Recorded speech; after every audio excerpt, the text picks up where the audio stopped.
Salam sejahtera saudara yang kekasih di dalam nama Tuhan Yesus Kristus. Kembali kita bertemu dalam dimensi iman Kristiani. Terus belajar memahami kebenaran firman harus menjadi kegairahan. Jangan pernah berhenti. Oleh karena itulah saudaraku yang kekasih, memahami sepotong sangat menakutkan karena bisa jadi menyesatkan.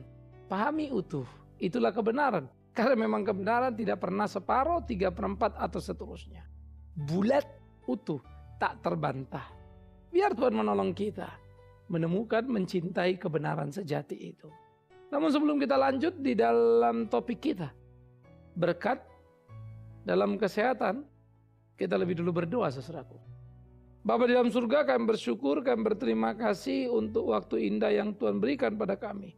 Berkati kami, sertai kami di perenungan kami akan firman-Mu, supaya kami boleh mengerti apa yang menjadi kehendak-Mu, hidup di dalamnya untuk puji hormat bagi nama-Mu. Tolong kami, tuntun kami, pimpin kami di dalam nama Tuhan Yesus Kristus, Tuhan kami berdoa. Amin. Saudara, apa yang dikatakan Alkitab tentang berkat di dalam kesehatan? Matius pasal yang ke-9 ayat 27 sampai 31. Matius pasal 9, 27, 31 demikian firman Tuhan. Ketika Yesus meneruskan perjalanannya dari sana, 2 orang buta mengikutinya sambil berseru-seru dan berkata, "Kasihanilah kami, hai anak Daud." Setelah Yesus masuk ke dalam sebuah rumah, datanglah kedua orang buta itu kepadanya dan Yesus berkata kepada mereka, "Percayakah kamu bahwa aku dapat melakukannya?" Mereka menjawab, "Ya Tuhan, kami percaya." Lalu Yesus menjamah mata mereka sambil berkata, "Jadilah kepadamu menurut imanmu." Maka meleklah mata mereka dan Yesus pun dengan tegas berpesan kepada mereka, katanya, "Jagalah supaya jangan seorang pun mengetahui hal ini." Tetapi mereka keluar dan memasyurkan dia di seluruh daerah itu. Saudara-saudara, pada waktu kita memperhatikan bagian ini menarik bahwa digambarkan waktu itu Yesus lagi berjalan lalu ada 2 orang buta mengikutinya dan berseru-seru, "Kasihanilah kami, hai anak Daud." Istilah anak Daud mengacu kepada PL yang sangat dipahami oleh orang Israel. Anak Daud menuju kepada pengharapan akan masa depan Israel. Yang jadi selalu persoalan yang mana dan siapa. Tampaknya sudah ada rumor di sekitar itu dan beredar ketika orang melihat Yesus dan apa yang dikerjakannya. Sehingga gelar anak Daud terus menempel pada dirinya dan semakin kental dikenali sebagai anak Daud. Nah, oleh karena itu saudara-saudara, anak Daud atau Mesias yang digambarkan, dan ketika orang buta itu menunjuk kepada Yesus dan berteriak, "Kasihanilah kami anak Daud." Waduh, ini ada beberapa aspek tadi. Memang informasi itu sudah mulai beredar. Sehingga mereka menaruh harapan yang kuat. Nah, oleh karena itu dalam perjalanannya mereka berkata benar Yesus anak Daud dalam konteks mesianik kita. Dan kemudian mereka mengikutnya terus. Sehingga proses perjalanan ini sudah menunjukkan sebetulnya kualitas orang buta yang menaruh harap kepada Kristus itu. Apakah karena dia melihat atau karena dia mendengar orang lain dia mendengar ya, karena tidak mungkin dia bisa melihat orang-orang lain yang sudah sembuh. Lalu sampai kepadanya dan dikatakan, "Kamu juga punya harapan kalau dia mau sembuhkan kamu." Harapan mereka itu tumbuh. Dan mereka berharap Yesus menyembuhkan mereka. Karena itu Yesus pergi dan mereka terus mengiringnya. Mereka terus mengikutinya. Ini menarik saudara. Maka perjalanan orang buta yang terus menerus mengikuti Yesus dan berseru, "Kasihanilah kami anak Daud," menjadi gambaran yang sangat clear. Bagaimana mereka mengikut Yesus kemanapun Yesus pergi. Dan bagi orang buta tentu tidak sederhana.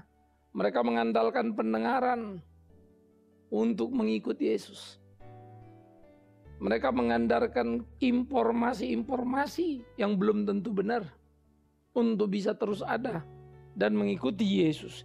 Nah, ini menjadi sangat menarik ketika kemudian di dalam perjalanannya dan terus mereka bergerak sampai kemudian Yesus masuk ke dalam sebuah rumah. Lalu datanglah kedua orang buta itu juga kepadanya. Ini menarik. Sesudah Yesus berjalan masuk dalam rumah dan mereka begitu giginya, lalu mereka masuk ke dalam rumah itu. Jadi perjalanan orang buta yang terus mengikutinya berakhir di ujung rumah. Mereka tak berhenti dan ada di luar. Mereka juga masuk ke dalam itu. Ada yang mereka pertaruhkan, mereka tidak peduli itu rumah siapa. Ada yang mereka pertaruhkan karena memang mereka amat sangat membutuhkan Kristus ini. Nah, ini menjadi amat sangat penting, saudaraku yang kekasih. Yang saya pikir banyak diabaikan orang. Sejauh mana sebetulnya kita merasa kita perlu Kristus. Sejauh mana sebetulnya kita merasa kita perlu Yesus itu. Nah, jadi apa yang terjadi kemudian adalah ketika kemudian dia masuk, lalu dikatakan kepada orang buta itu, Yesus bicara, percayakah kamu bahwa aku dapat melakukannya? Ya. Orang buta itu ditanya, percayakah kamu dapat melakukannya? Mereka jawab, ya Tuhan, kami percaya. Saudara, ini aspek kedua pertemuan ini yang tadi bersifat pasif. Si buta hanya mengikuti Yesus, sekarang berubah menjadi aktif karena ada interaktif antar mereka, ada interaksi. Percayakah kamu aku bisa melakukannya? Tentu Yesus maksud adalah supaya orang buta ini bisa melek. Yang hebat orang buta itu berkata, ya kami percaya. Dengan segera kita mendapat satu gambaran bahwa mereka adalah bukan tipe penggembira. Memang mereka sudah menginvestasikan waktunya, menginvestasikan imannya, mengikut Yesus. Kemanapun Yesus itu pergi. Sehingga ketika berhenti dalam rumah mereka masuk. Dan mereka memohon kepadanya. Maka ketika Yesus bertanya, percayakah kamu? Aku bisa melakukannya? Ya kami percaya. Kenapa? Karena kalau nggak percaya ngapa ikut? Itu kan logika sederhana sebetulnya bukan? Kalau mereka tidak percaya, mereka tidak mungkin mengikut Kristus. Orang percaya selalu menginvestasikan waktu yang luar biasa. Nah, oleh karena itulah bagian pertama yang berlanjut secara pasif, bagian kedua berubah menjadi aktif. Maka ketika Yesus bertanya kepada mereka dan mereka berkata percaya, maka berikutnya Yesus melakukan tindakan mesianik yang luar biasa. Lalu Yesus menjamah mata mereka dan berkata, jadilah kepadamu menurut imanmu. Saudara-saudara, saya pikir tiap Alkitab harus diperhatikan. Jangan mengeneralisasi lalu kalau mau sembuh jadi seperti imanmu. Kalau nggak sembuh, imanmu nggak kuat gitu kan. Lalu mencomot-comot ayat. Kalau ayat ini saudara lihat, perikop ini saudara lihat. Si buta mendapat berkat dalam kesehatan karena dia buta jadi melek. Tetapi memang mereka punya iman ketika dikatakan jadilah kepadamu seperti imanmu. Memang mereka mengikut Yesus. Kemanapun Yesus pergi. Yesus bertanya. Mereka mempertaruhkan segala reputasi yang ada pada mereka. Kami percaya. Mereka bukan untung-untungan dan mencoba karena mereka menginvestasi waktunya. Maka tidak heran kalau Yesus berkata jadilah seperti imanmu. Karena memang mereka beriman itu. Mereka sungguh-sungguh di situ. Namun kesembuhan bukan karena iman. Kalau kau beriman, kau sembuh. Loh, emang Paulus tidak beriman sehingga duri dalam tubuhnya tidak menjadi sembuh sehingga sakit itu masih ditanggungnya? Apakah kemudian Timotius tidak beriman sehingga gangguan pencernaan padanya selalu ada dan menyertai dia? Apakah kemudian 10 orang kusta yang sembuh itu semua beriman? Padahal kita mencatat hanya 1, 9 itu tidak. Ada orang tidak beriman sembuh? Ada. Malah orang di kolam Siloam itu disembuhkan. Sesudah sembuh pun dia nggak tahu di mana Yesus. Yesus nanya, mau kau sembuh? Mau. Ayo jalan-jalan. Waktu dia jalan dia bawa kasurnya. Lalu orang Yahudi tanya, siapa yang nyembuh? Kenapa kau bawa kasur pada hari Sabat? Oh aku disembuhkan. Siapa yang menyembuhkan? Dia bingung. Dia nggak tahu di mana. Baca semua Alkitab. Jangan bikin generalisasi pada satu peristiwa. Bahwa ini karena iman, iya memang jelas kok konteksnya. Tapi mengkesimpulkan bahwa kesembuhan adalah karena iman, jelas salah besar. Tidak ada pendeta yang terlalu hebat berdoa. Tetapi awas, tidak ada umat yang terlalu lemah untuk tidak bisa memohon. Semua kita sama di hadapan Tuhan. Saudara-saudaraku yang kekasih, ini yang menjadi penting. Ada seringkali orang kemudian salah memahami bagian ini. Lalu bilang, Pak Bigman gak percaya mujizat ya. Sayangnya Pak Bigman gak ada urapan. Coba kalau doa orang sakit sembuh kan luar biasa. Karena ada ajaran. Saudaraku, demi Tuhan yang hidup, Kemanapun aku pergi, termasuk hari ini di media dan di seterusnya, aku akan menyuarakan kebenaran itu. Tapi kalau kau tanya, pernah gak Bapak berdoa orang sakit dan sembuh? Maafkan aku dengan segala kerendahan hati. Iya. Yang dokter sudah vonis, ini bakal buta. Tinggal tunggu waktu. Saya hanya bisa berdoa dalam kebingungan. Jujur, Tuhan tolong. Bagaimana anak ini? 6 bulan kemudian, ketika periksa lab lagi, bintik-bintik menghitam yang sudah menutupi penglihatannya karena memang dia sudah tabrak sini, bersih sama sekali. Dan memang jalan juga dia sudah tidak nabrak sana sini lagi. Padahal dokter sudah bilang itu permanen. Tidak mungkin hilang, tapi hilang, sembuh. Kalau Tuhan mau apa? Saya sudah tanya obat apa, tidak ada. Operasi apa? Kita akan usahakan, tidak ada.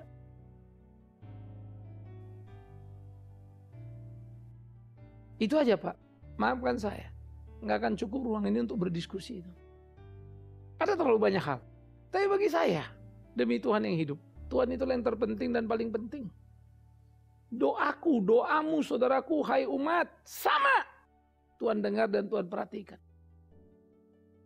Itu sebab menjadi amat sangat menarik ketika kita melihat bagaimana kesembuhan itu terjadi pada orang ini.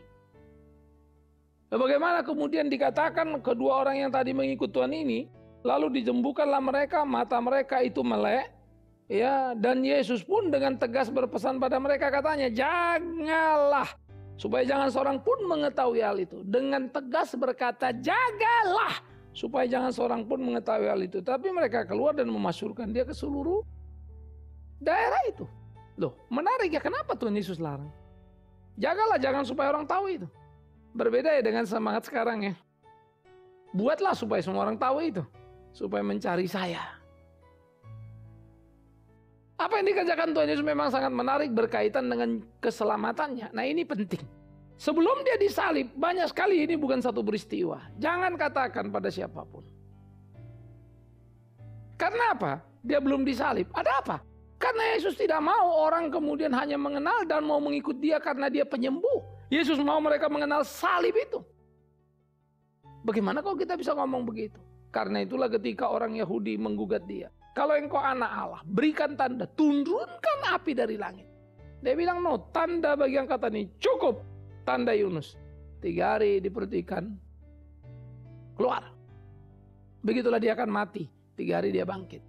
Maka dia menunjuk selalu kematian kebangkitannya menjadi tanda yang paling penting. Yang harus dipahami oleh tiap umat. Begitulah orang harus mengarah ke sana dan bukan mujizatnya. Sayang. Banyak yang paling suka dengan mujizatnya. Maka 5 roti 2 ikan, 5.000 orang makan. Waktu dia disalib, tak jelas yang 5.000 itu kemana. Entah berapa yang sudah sembuh, tak jelas keluarga mereka ada di mana. Karena memang tak satu orang pun membela Yesus. Bahkan murid-muridnya pun bubar jalan. Saudaraku yang kekasih, Yesus mengajar kepada kita untuk terarah kepada berita penting pertama dan utama, yaitu Yesus Kristus yang mati bangkit naik surga itu. Itulah yang pertama dan utama, itulah yang paling penting dari Injil, dan itulah yang kuberitakan. Bukan fenomenanya. Berapa luar biasanya mujizat terjadi pada orang Israel dari Mesir menuju tanah perjanjian. Siang, malam, pagi, petang. Apa yang kurang? Diberi mana tiap hari tanpa mereka pernah memproduksinya. Tapi ternyata bangsa itu memang bangsa yang bebal. Mujizat Allah yang nyata. Kebebalan mereka lebih nyata lagi. Etannya luar biasa jahatnya. Wah itu kan di PL Pak, di PB. Oh di PB ternyata sama. Makanya sampai Yesus menghardik orang-orang Israel. Kalian akan dihukum lebih berat. Sidon, Sodom, Gomora dihukum Allah. Tapi mereka tidak pernah melihat mujizat. Kau melihat mujizat, masih saja tidak percaya. Dihukum lebih berat dari mereka. Gambaran ini, ungkapan ini mau menunjukkan betapa amat sangat seriusnya kerusakan yang terjadi pada orang Israel, sama dengan betapa amat sangat seriusnya kerusakan yang terjadi pada orang-orang Kristen. Yang hanya berkutat bukan kepada yang hanya berkutat kepada soal mujizat, tetapi tidak kepada Injil itu. Padahal di dalam Injil itu limpah mujizat Allah itu. Mujizat kan tidak sekedar Anda sakit sembuh. Mujizat kan ada penderitaan, kesulitan besar tapi hati Anda tenang. Mujizat kan di bawah tekanan begitu luar biasa berat dalam pekerjaan Anda bisa selesaikan. Hati tetap bersuka cita. Mujizat kan? Dengan waktu yang begitu terbatas Anda bisa membina hubungan karena tuntutan ekonomi yang berat. Tapi tetap waktu yang terbatas bisa membina hubungan yang the best of the best dengan suami ataupun dengan anak-anak atau dengan istri. Mujizat kan? Thanks God. Bukalah mata kita dan kita melirik ke kiri ke kanan, lihatlah. Kalau Yesus saja mengatakan, jangan katakan ini, jangan ceritakan bahwa memang orang itu tidak mampu menahan gejolak bahagianya dan bercerita. Mereka sudah melanggar pesan Yesus. Yes. Tapi ini bukan bicara soal dosa apa tidak. Kebahagiaan mereka tidak tertahan, mereka meluap dan mereka cerita. Tapi ada yang penting. Ada yang penting. Ada yang penting. Injil. Kesanalah seharusnya orang terarah. Kesanalah seharusnya orang terikat. Dengan berita Injil. Dan itu yang Yesus mau. Jangan terpecah-pecah memikirkan yang lain. Oleh karena itu menjadi amat sangat ironis sebetulnya. Ketika segala fenomena mujizat menjadi utama lebih daripada berita Injil. Menjadi lebih amat sangat ironis bagi saya. Ketika sebuah kebaktian tanpa pemberitaan Injil. Karena kita nggak tahu lagi sebetulnya mau ngapain ya. Mau kemana ya. Mujizat Tuhan sangat luar biasa. Orang buta bisa melek. Tidak satu, dua. Tapi memang orang buta ini tidak salah berharap kepada Yesus. Mereka tidak perlu perantara. Karena Yesus pengantaranya dengan Bapa. Begitu juga saudara dan saya. Saudara nggak perlu pendeta Bikman Sirait menjadi pengantara. Karena Kristus pengantara saudara dengan Allah. Engkau dimanapun, engkau berdoa, Tuhan dengar kamu. Tidak perlu kau ikuti aku. Tidak perlu kau tiru aku. Karena kau unik pada dirimu di hadapan Tuhanmu. Puji Tuhan. Oleh karena itulah saudara-saudaraku yang kekasih menjadi amat sangat penting. Saudara melihat, berkenalan, saudara bekerja bersama, mendukung. Tetapi awas. Jangan sampai mengkultuskan. Kalau saudara mengkultuskan, misalnya saya pendeta Bikman Sirait, engkau sudah membunuh aku. Berlakulah sebagai sahabatku. Kalau benar hargai itu. Kalau ada yang salah beritahu. Jangan sungkan. Supaya dinamika persahabatan itu membawa kita bertumbuh bersama dalam kebenaran yang penuh. Mengarah ke titik yang memang Tuhan mau. Kita harus belajar dari Tuhan Yesus. Diangkat jadi raja pun dia tidak mau. Karena dia tahu hari ini mereka berteriak, Raja, Raja, Raja, Raja Israel. Lalu besok salib. Tuhan tidak mau menggunakan massa yang begitu banyaknya. Sampai dia tersalib sendirian di sana. Padahal dia punya pengikut banyak. Massa yang banyak. Satu kali kebaktian saja yang 5 roti 2 ikan. 5.000 makan. Belum termasuk perempuan dan anak-anak. Berapa besarnya itu? Tapi memang bukan itu yang menjadi tujuan. Itu sebab disalib dia sendirian. Tidak ada yang lainnya. Perjalanan salib itu siapakah yang mencintainya? Perjalanan salib siapakah yang menyukainya? Perjalanan salib siapa yang mau ke sana? Itu persoalan saudaraku. Karena orang tidak suka jalan salib, orang tidak suka mau ke sana, orang suka hanya fenomena yang menyenangkan diri. Kadang-kala saya suka sedih juga ya, ketika kemudian ada orang bilang, saudara mau menderita? Enggak, ya makanya. Ya, masa penderitaan dikumandangkan? Dan saya pun pernah ditanya, Pak, kalau misalnya orang Kristen itu harus dibilang menderita, Bapak khotbah derita, kan orang jadi takut Pak, mana mau orang ke gereja. Saya agak tercenung juga, saya tidak bisa salahkan kalimat itu. Karena saya mengerti itu yang selalu diajarkan dan didengarkan. Kalau menderita kan gak ada yang mau. Bacalah Injil. Emang di mana ada berita obral? Paulus malah dengan suara keras berkata, kemanapun kami pergi bau kematian Yesus mengikuti kami. Loh? Rasul-rasul itu berkata, kami bersyukur, mereka bersuka cita karena boleh menderita untuk Yesus. Sekarang mereka rasakan. Waduh, ini kok jadi lain-lain sih? Semua berteriak soal penderitaan. Tidak ada yang tidak. Kenapa berita yang benar yang dipahami oleh para rasul? Kenapa berita yang benar yang dimengerti oleh para rasul tidak kita lakoni? Itu menjadi pertanyaan penting. Seharusnya lagi kita hidup di sana melakoni itu, dan itulah hidup pertanggungjawaban keimanan kita. Ini yang penting. Ini yang harus. Saudara-saudara yang dikasihi oleh Tuhan Yesus Kristus. Coba mari kita pikirkan dengan jujur, dengan jernih, betapa amat sangat sudah seharusnya lah kita hidup seperti apa yang Tuhan mau dan dihidupi oleh kebenaran itu dan berjalan di situ untuk kemuliaan Dia. Bukankah begitu? Sudah seharusnya. Sudah semestinya. Jangan lari. Jadi saudara yang dikasihi oleh Tuhan Yesus Kristus, pergumulan keimanan kita di dalam perjalanan yang kita lakoni menjadi pergumulan yang tidak sederhana. Kita harus bertanding. Menemukan kesejatian kebenaran di dalam beriman kepada Kristus. Karena itu penting dipahami ketika Yesus menyembuhkan mereka. Dengan tegas Dia berkata, jangan beritahu kemanapun. Supaya ini jangan kedengaran. Lah kalau mujizat paling penting dan yang terpenting ya Yesus suruh ceritain. Nah tuh, ayo cerita kemana-mana biar semua dengar. Enggak tuh. Karena memang yang paling penting adalah kematian di atas kayu salib, penebusan dosa. Tapi Yesus juga tahu manusia akan getol dengan urusan mujizat ini. Manusia akan getol dengan kesembuhan yang dilakukannya. Dan Dia tahu orang akan cari Yesus, bukan cari juru selamat. Cari penyembuh, cari seperti mencari dukun. Dia tahu. Karena memang itu semangat manusia dulu, sekarang, dan terus. Semangat di mana segala sesuatu tentang aku, kepuasan diriku, aku menemukan apa yang aku inginkan. Nah ini jadi pergumulan sengit saudaraku yang kekasih. Oleh karena itulah saya pikir menjadi penting bagi kita untuk belajar bersama. Memahami kebenaran yang sepenuhnya untuk boleh mengiring Tuhan kita. Supaya kita berjalan terus di dalam jalannya dan melakukan apa yang menjadi kehendaknya. Tidak ada pada titik salah. Kita boleh hidup seperti apa yang Tuhan mau. Dan hidup kita berkenan kepadanya, menyenangkan hatinya. Maukah saudara? Inginkah saudara? Itulah semestinya. Menjalani hari-hari kehidupan ini sehingga kita bisa berjuang seperti apa yang Tuhan kehendaki.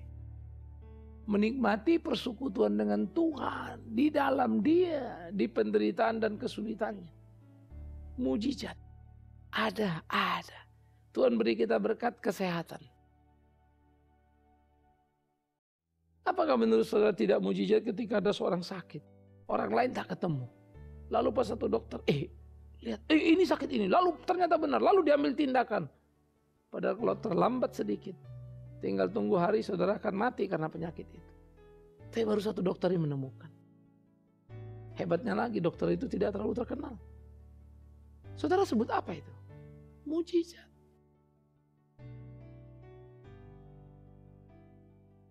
Itulah mujizat cara Allah berproses, cara Allah mendidik tiap orang. 1001 macam kemungkinan. Saya ingat betul saudara yang kekasih, pada waktu saya punya problema klep jantung. Pertama kali efek waktu bengkaknya luar biasa, saya nggak tahu. Saya pikir saya flu. Lalu saya pergi ke lapangan banteng mau lari. Biasanya habis lari seger kan. Tapi kalau mau lari nggak bisa lari. Bawahnya seperti malasnya setengah mati, kayak nggak ada tenaga. Iya, saya cuma olahraga ringan, tarik napas, sudah pulang. Ya, malamnya saya masih flu lagi. Besoknya pergi dokter. Saudara tahu apa kata dokter? Waduh, bahaya. Jantung sudah bengkak, harus dioperasi. Kaget saya saudara. Sampai bukan second opinion sudah 4-5 dokter, 4-5 rumah sakit. Untuk memastikan betul nggak begitu? Ternyata iya. Saudara sesudah selesai itu usai, hanya saya dioperasi ganti klep. Saudara tahu apa yang menjadi pertanyaan saya? Lalu kuulurlah peristiwa itu. Andai kata umpama apabila kupaksakan aku lari di lapangan banteng, matilah. Padahal karena minatku sudah begitu. Saya bukan tipe orang cengeng. Ya, hujan pun bisa saya terobos, habis itu sakit urusan lah belakangan itu. Tapi hari itu entah kenapa saya mau olahraga tapi jadi balas sendiri. Perasaan malasnya begitu kuat sampai jadi nggak lari. Kalau kupaksakan lari, ya selesai. Karena jantungku ternyata sudah bengkak dan aku tidak tahu. Menurut dokter waktu bengkaknya itu sudah too late. Terlambat. Karena sudah terlalu bengkak.